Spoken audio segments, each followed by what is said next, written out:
ঘুম থেকে উঠতে না উঠতে আমার আম্মু আমাকে বললো আমার নাকি শ্বশুর এসেছে। তো আমি তো বললাম আমার তো বিয়ে হয়নি, আমার শ্বশুর কোথা থেকে আসবে। তো আম্মু বললো বাইরে বেরিয়ে দেখ। হ্যাঁ, তো বাইরে এসে দেখি কিছুই নেই, আছে শুধু বৃষ্টি। তাই আম্মুকে চিৎকার করে বললাম আম্মু কে এসেছে। তারপর আমি চারপাশে দেখার পর দেখলাম কেউ নেই, শুধু বৃষ্টি এসেছে। আর আমি তো একটু বেশিই ভেবেছিলাম যে আমার নাকি শ্বশুর এসেছে। আর আমার তো এগুলো ঝামেলা একদমই ভালো লাগে না, তাই আমি চলে গেলাম আবারও ঘুমিয়ে পড়ার জন্য। আর আম্মু তো আমাকে ডাকতেই আছে। তারপর আম্মু আমাকে ঘুম থেকে তুলিয়ে এই জায়গায় পাঠিয়ে দিল এই হারামজাদাগুলোকে দেখার জন্য।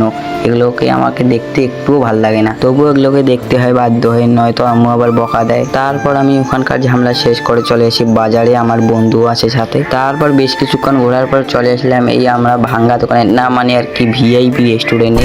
আর ওই দোকানে খেয়ে তো আমার শান্তির থেকে অশান্তি বেশি হয়েছিল, তাই আমরা চলে আসলাম এই দোকানে। আর এখানে তো আমার রেডি আছে সবকিছু, শুধু ফ্রেন্ডের আসলে খাওয়া শুরু করে দেই। আর আমরা তো বেশ অনেকক্ষণ ধরে ভালোই মজা করলাম, করার পর ফাইনালি আমি বাড়ি চলে যাচ্ছি। আর আজকের ব্লগটা এখান থেকেই, কেমন হলো কমেন্ট করে জানাও।